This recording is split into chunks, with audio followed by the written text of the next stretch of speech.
Hey guys, no, gracias. Hey guys, good morning or good afternoon. I've been asked recently when I'm gonna go to Tapachula, which I thought was a really interesting question because I do have a scheduled trip to Tapachula, even though obviously right now I need to focus on getting my animals to safety. You know, my dogs to safety. Make sure nothing is going to happen to them. That nobody's gonna try to do anything to them. Make sure they're not hurting themselves. Make sure they're not fighting. All of that, right? So, anyway, before any of this was gonna happen, I scheduled a trip to Tapachula, Mexico, which you know is border town with Guatemala, right? So, I mean, I've been going there for different reasons. So obviously because of the caravans, which is what got me out there originally. Then I saw this major need for dog rescue help out there, right? So that was the other one. That was a number 2 reason. And recently I have to address this false report to the police in Tapachula, right? False police reports in Mexico, as I've told you guys, are taken very, very serious. They are nothing to joke about, right? I know one of the magistrados in Tapachula. You know, he's they're above judges, right? And I mean, Tapachula is a very small city, so I know one of the magistrados in Tapachula, and we're really going to pursue this because, again, false police reports in Mexico are a big deal. You can't claim that you're in danger just because you have because you're an idiot clown on social media that wants to be relevant, and you're just not. You know what I mean? Like, and so anyway, so I got to get out there to address that issue, and whatever else. And some of you have been asking me and messaging me what exactly the issue is, as far as, for example, this Oscar clown guy not wanting to go to Tapachula. Well, let me explain that to you real quick. I'm gonna keep this real quick. The reason why he doesn't want to go out there is the reason why he's crying to Will Johnson, and the reason why he's crying to Ben Bergquam, and the reason why he's grasping at straws, dando patadas de ahogado, as we say in Spanish, is because he's terrified of the ridicule. He knows he's going to get served with a lawsuit for defamation. Defamation in Mexico is a big deal, especially when it's obviously, with the intent to cause harm to somebody's character or reputation, persona, whatever. So he did that. He went on a radio station and claimed that I caused psychological damage to some kid. That's a pretty big accusation, for anybody, for me, for a political candidate, for an activist, for whatever. That's a pretty big accusation that he knows is not true and has zero proof of. Also, he claimed that people questioned if I had an animal shelter and went on about my animal shelter. That's not true. Nobody's ever questioned that. Again, the Mexican media did some pretty extensive research, and they found that for the last 3 years alone, I've been showing my animal shelter almost on a daily basis. Not every day, because a lot of times I'm gone, obviously, but so they were like, oh my God, he lied to us, and he lied on our channel, and he recorded the actual interview that was broadcasted to our entire state, and he lied about you, and then he posted it to his YouTube channel, and it's in Spanish, so it's really not that hard to prove that the guy was lying not only to the police but also to the public about me with the intent to cause harm. I need the police to protect me from mean little Paloma.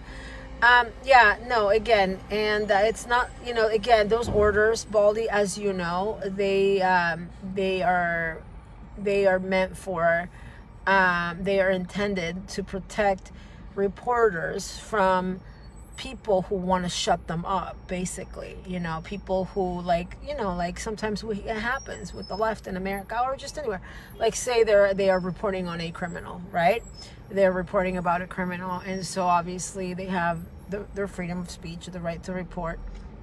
And when they feel in danger, that's what those orders are supposed to be for. Of course, those orders are good for nothing. As you know, 3 reporters got killed in the month of January here in Tijuana. So they are basically useless. But they're not meant for petty drama, of a woman you were jealous of and you want to be like, and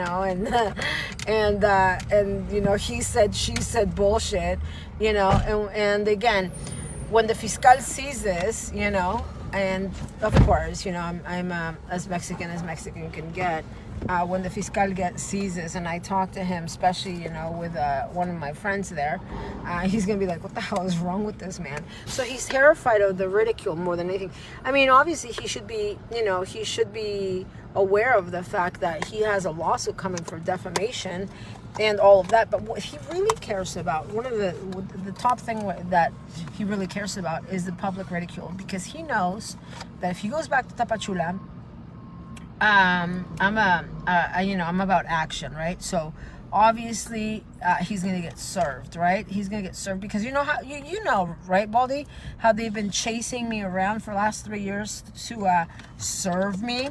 So he's gonna get served, and what he's really terrified about is the ridicule, because once he gets served, people are gonna become interested, because then it will just have become a legal matter, I mean, not that it already is, it's not already, but it'll have become a legal matter, and then people are going to be asking questions, and it's going to become, but again, what did he expect when he produced the Tamales show? I mean, karma isn't always instant, guys, but and what did he expect when he was breaking the silence? Again, I mean, le troné el changarro en Tapachula. I le tumbé el cantón en Tapachula. I destroyed his Tapachula business. And he really doesn't have any business in Tijuana. You guys know that he just recycles news over and over again, right? Happy Friday to all of you. I'm very just chill and relaxed today, as you can see. Even though I got a million things going on, with my doggies and everything else. But le tumbé el changarro en Tapachula, which means que le tumbé el cantón en Tapachula, which means I destroyed the Tapachula business. Ali wants nothing to do with the guy. Prime Patriots or whatever they are, they dumped his ass too. I mean, I told him, I told Ben when he originally called me, I said, he's like, hey, have you heard of this guy, Oscar O. Blue in Tijuana? I was like, I've heard of him, Ben, but I would be careful with him. This was back like 3 years ago. And look, this thug from Tijuana somehow, wait, hold on 1 second. Hold on. Plug in my phone. Somehow, this thug from Tijuana was able to create problems between Americans. Like, seriously, I've never had any problems with Ben. I've never had any problems with Will. But that's what Mexican fellas will do. Cause problems for people. That's why they get deported. So they don't cause any more. Oh, that guy has a dog with him. How cute. Oh. So anyway, so if you're wondering, for those inquiring minds that want to know why he hasn't gone back to Tapachula and why I destroyed the business there, in Spanish, le tumbé el cantón, le tumbé el changarro, I brought the Tapachula business down, is because he's terrified of the public ridicule. Because one, obviously, when he gets there, he's going to get served, And then two, obviously he doesn't want it to go viral, because then people are going to be like, what's going on? But again, what did he expect with his weekly, sometimes bi-weekly terrorism with the Tamales show? You got to be careful what you put out there in the world, because you never know when it's going to come back and bite you in the ass, whether it be that week, the next week, a year, 2 years, 10 years, I don't know, you never know. I guess we'll never know, right? I guess we'll never know. But yeah, remember how funny he thought it was to terrorize me on the internet? 2 years ago, let me read, hold on. 2 years ago, I thought, I can't read your comment. I'm so sorry, Mimi. I'm so sorry. I cannot read it. It's so bright out here. Like, literally, look. Oh my gosh. It's so bright. So bright. I will read your comments and reply to you. It's really hard for me to read your comments. It really is. Like, because the screen went low and it's really hard. Hold on. You're unsure what the beef is between me and him. Well, the beef is that he was an anti-Trump, America-hating Mexican felon, September 2018, right? So November 2018, my videos went viral and I was reaching millions of people. And since he was living in Tijuana and he thought I was some kind of idiot, he said, you know, I'm going to do exactly what she's doing and make money from it because she has millions of views. And I'm an unemployed, deported Mexican felon who trafficked drugs into America. I got caught, did 5 years in prison, and was deported, inadmissible for reentry ever again. So then he started doing, you know, copying my platform, started reaching out to me. I said, oh, you know, oh, really? You feel the same way I do? I started promoting him on my platform with 50, 60, 70,000 followers while he had 20 followers, right? And I started promoting him. I said, you know, there's another guy, you know, here. I didn't know he was a felon or a deported felon, you know, a felon, let alone a deported felon. Everything we're supposed to be against, you know, as America First people. So anyway, I started promoting him. Ben started promoting him. Everybody started promoting him because, you know, he wanted to be a novelty, kind of like I was. But I actually do it from my heart. I actually do it because I actually mean it. You know, I always have. I've been doing it for years. So then one time he felt that I was going to expose his drug trafficking past and the fact that he's a deported felon and inadmissible for reentry. But I wasn't going to, because I wasn't going to. You know, I had no intention of doing that. The guy's just very paranoid because he's made a lot of money from this. He's made like tens and tens and tens of thousands of dollars from this for the last 3 years, right? You know, when he begs you for air conditioning, 20 million phones, cars, money for this, money for this, money for this, money for this, all day, every single day for the last 3 years.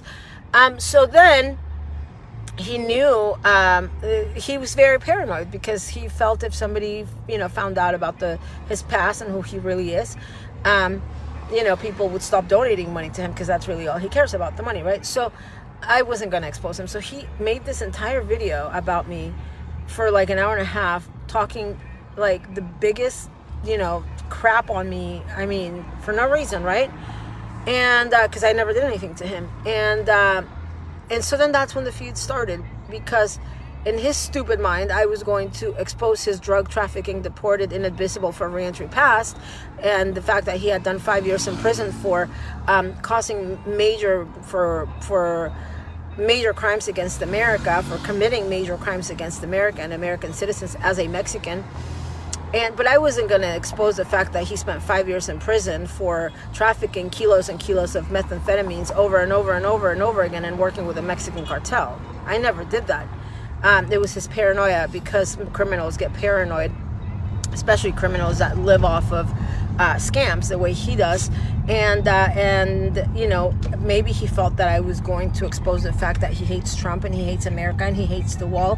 And he openly talked about it in September of 2018, and we had found the tapes. You know, we found the tapes where he clearly expressed his hate for Trump, you know, his hate for America, his hate for the wall, and the fact that he calls Americans stupid Americans, and how he laughs about scamming them and continuously getting and constantly getting money from them by making them think he's a patriot and a nationalist and a supporter, when in reality he had no involvement in any sort of politics or anything whatsoever prior to me going viral at the border in 2018, November 2018. The guy was, you know, his life had nothing to do with politics, absolutely nothing to do with politics, until I came along and he felt he could emulate my platform and do exactly what I was doing, so he could receive tens of thousands of dollars from Americans, such as he has for the last 3 years. Okay, when I started following him, he did share about his past. No, we have the timeline. Like I can barely read your comments. We have the timeline. The only reason why he shared his past was because he was paranoid that I was going to expose him. The guy has never been honest with you. The guy has been scamming you for years. Sharing your past and claiming your past is behind you, that's fine, whatever. You know, a lot of people do have a past. Not everybody, as he claims everybody has a past. No, not everybody has a past. You know, especially a drug trafficking, money laundering, cartel, multiple crossings into America with methamphetamines past. No, not everybody has a past. He does, because he's a criminal. Not everybody. The only reason why he exposed his past was because he felt he was going to be exposed by me, which wasn't true. I would have never done that, because he actually trusted me with it. And when somebody trusts me with something, I would never do that. He attacked me publicly for no reason at all. Not only that, but then he ran a 2.5 year long smear campaign against me. He's best friends with a Democrat, an anti-Trump, America-hating radical Democrat that he orchestrated a smear campaign with against me, claiming that I was all kinds of things that he knows are absolutely false, because he was so worried about me exposing him for who he really is, which is a Trump-hating, America-hating, wall-hating, radical Democrat that poses as a nationalist and as a patriot, because he makes money from it. That he wanted to destroy my name and my credibility, and the only way he was going to be able to do that was by destroying my name and destroying my reputation, which he wasn't able to do, because I fought back.